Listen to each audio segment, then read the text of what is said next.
ভারতের ইতিহাসে সবচেয়ে ভেলকিবাজ নেতা ভাবা হয় তাকে। দেশটির গতানুগতিক রাজনীতি বদলে ফেলেছেন তিনি যতটা না রাজনীতিবিদ, তার চেয়ে বেশি হিন্দু ধর্মের ফেরিওয়ালা। উগ্রবাদ তার রক্তে মিশে আছে, সেটাই কাজে লাগান বারবার। বলা হচ্ছে নরেন্দ্র মোদীর কথা। রাম আর মন্দির কেন্দ্রিক কৌশলে গত দুবার ভারতের লোকসভা নির্বাচনে রীতিমতো চমক দেখিয়েছিল মোদীর বিজেপি। এনডিএ জোটের অধীনে নির্বাচন করলেও প্রতিবারই একক সংখ্যাগরিষ্ঠতা ছিল উগ্র হিন্দুবাদী দলটির। কিন্তু ধর্মভিত্তিক রাজনীতিতে যে শান্তি নেই, এটা যে বিভাজন ঘটায়, তা দেরি করে হলেও বুঝতে পেরেছে ভারতবাসী। এর প্রতিফলন ঘটেছে এবারের 18তম লোকসভা নির্বাচনের ফলাফলে দেখা গেছে বিজেপির জনপ্রিয়তায় রীতিমতো ধস নেমেছে, আসন কমেছে তাদের নেতৃত্বাধীন এনডিএ জোটের। এই জোটের সরকার গঠনের জন্য প্রয়োজনীয় আসন পেলেও মোদীর বিজেপি আগের দুবারের মতো একক সংখ্যাগরিষ্ঠতা পায়নি। বিষয়টি বড় ধাক্কা হয়ে এসেছে মোদীর জন্য। ভারতের সরকার গঠনের প্রয়োজন হয় 272 আসন। 2014 সালে বিজেপি একাই পেয়েছিল 282 আসন। এরপর মোদীর ভেলকিতে বিজেপির জনপ্রিয়তা আরো বাড়ে। 5 বছর পর 2019 সালের নির্বাচনে দলটি একাই পায় 303 আসন, যা ছিল লোকসভার মোট আসনের প্রায় 38%। এবার আর মোদী ম্যাজিক কাজে দেয়নি। লোকসভার 543টি আসনে 240 আসনে জয় পেয়েছে ক্ষমতাসীন দল বিজেপি। ফলে এককভাবে সরকার গঠন করতে পারছে না তারা। প্রয়োজন সংখ্যক আসন পেতে জোটের অন্য দলগুলোর কাছে হাত পাততে হচ্ছে। এর অর্থ হলো জোটের কাউকেই উপেক্ষা বা অবজ্ঞা করার মতো অবস্থায় বিজেপি আর থাকবে না, বরং সারাক্ষণ দলগুলোকে গুরুত্ব দিতে হবে, তাদের দাবি মানতে হবে, পছন্দের মন্ত্রিত্ব দিতে হবে। তা না হলে জোট ছাড়ার প্রচ্ছন্ন শঙ্কার মধ্যে থাকতে হবে। অথচ ভোটের ফলাফল ঘোষণার আগে বুথ ফেরত জরিপে বলা হয়েছিল আগের দুবারের মতো এবারও চমক অব্যাহত থাকবে।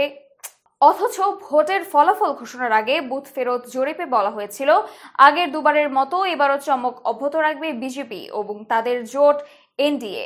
জরিপে বলা হয়েছিল বিজেপি ও এনডিএ গতবারের চেয়েও ভালো ফল করবে, তাদের সম্মিলিত আসন 400 আসনের কাছাকাছি পৌঁছে যাবে। বাস্তবে এই জরিপের কিছুই মিলল না। বুথ ফেরত জরিপকে বিজেপির ছড়ানো প্রোপাগান্ডা বলে উল্লেখ করেছেন অনেকে। ধর্মীয় অনুভূতিকে কাজে লাগিয়ে সস্তা জনপ্রিয়তা ভাগিয়ে নিতে সবসময় সিদ্ধহস্ত নরেন্দ্র মোদী। এবারও কিছু হঠকারী কাজ করেছেন তিনি, যেমন তাড়াহুড়া করে উত্তরপ্রদেশের অযোধ্যায় রাম মন্দির উদ্বোধন। পূর্ব প্রতিশ্রুতির অংশ হিসেবে চলতি বছরের 22 জানুয়ারিতে আলোচিত সমালোচিত এই মন্দির উদ্বোধন করেন মোদী। যে স্থানটিতে মন্দিরটি নির্মাণ করা হয়েছে সেখানে রামের জন্ম হয়েছিল বলে হিন্দু ধর্মাবলম্বী অনেক মানুষ বিশ্বাস করে। এক সময় এই স্থানটিতে একটি মসজিদ ছিল। 16 শতকে নির্মিত মসজিদটির নাম ছিল বাবরি মসজিদ। 1992 সালে কট্টর হিন্দুত্ববাদীরা মসজিদটি গুড়িয়ে দেয়। অযোধ্যার মন্দির নির্মাণ ছিল মোদীর হিন্দু জাতীয়তাবাদী দল বিজেপির অন্যতম প্রধান প্রতিশ্রুতি। 35 বছর পুরানো এই বিতর্কিত রাজনৈতিক প্রতিশ্রুতিতে ভর করে বিজেপির ভারতের রাজনীতিতে প্রাধান্য বিস্তার করেছে এবং ক্ষমতায় এসেছে। এবার বিধিবাম যে জায়গায় এত সংগ্রাম করে বিজেপি মন্দির গড়ল, অযোধ্যার সেই ফৌজাবাদ আসনে গোহারা হেরেছে তারা। বিজেপি সেখানে প্রার্থী করেছিল লাল্লু সিংকে। তার প্রতিদ্বন্দ্বী ছিলেন ইন্ডিয়া জোটের দল এসপির অবধেশ কুমার। 2014 এবং 2019 সালের নির্বাচনে জিতে পরপর দুইবার ফৈজাবাদ আসনের এমপি ছিলেন বিজেপির লুলু সিং। মানুষকে জাতপাত আর মন্দির মসজিদের রাজনীতিতে টানা যায় না, এটাই যেন বুঝিয়ে দিয়েছে ফৈজাবাদের ভোটাররা। টানা ক্ষমতা থেকে যেন মাটিতে পা ফেলছিলেন না মোদী। এবার ভোটের প্রচারণায় তিনি দাবি করেন তার জন্ম স্বাভাবিক না, ঈশ্বর তাকে পাঠিয়েছে বিশেষ কিছু কাজ করার জন্য, অর্থাৎ নিজেকে অবতার ভাবতে শুরু করেছিলেন এই বিজেপি নেতা।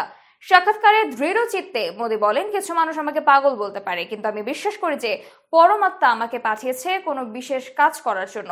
এবার সেই লক্ষ্য পূরণ হয়ে গেলে আমার কাজও শেষ হয়ে যাবে। সে কারণে আমি পুরোপুরি ঈশ্বরের জন্য নিজেকে উৎসর্গ করেছি। নিজেকে ঈশ্বরের অবতার বলেই থামেননি মোদী। নির্বাচনী প্রচার শেষে ধ্যানে বসতে চলে যান কন্যাকুমারীর বিবেকানন্দ শিলা ধ্যান মণ্ডপমে। গেরুয়া চাদরে মোড়া অবস্থায় ধ্যান করেন টানা 45 ঘন্টা। 2019 সালেও প্রচার পর্ব শেষ হওয়ার পর দিনে মোদী চলে গিয়েছিলেন হিমালয়ের তুষার তীর্থ কেদারনাথে। সেখানে এক গুহায় তিনি ধ্যানে বসেছিলেন। কিন্তু এবার মোদীর ধ্যান রক্ষা করতে পারল না বিজেপিকে, বরং মোদীর এসব কাজকে ভণ্ডামি হিসেবে দেখছে অনেকে। দেশ বিদেশের খবর জানতে চোখ রাখুন খবর সংযোগের ফেসবুক পেজ ও ইউটিউব চ্যানেলে। এতক্ষণ সঙ্গে ছিলাম আমি সামিয়া তাবাসসুম।